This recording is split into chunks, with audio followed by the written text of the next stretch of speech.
كبيرا وداعيا إلى الله بإذنه وسراجا منيرا وبشر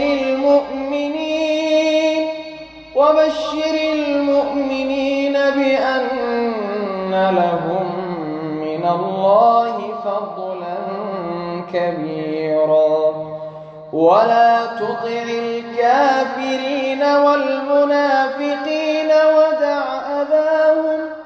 ودع أذاهم وتوكل على الله وكفى بالله وكيلا. الله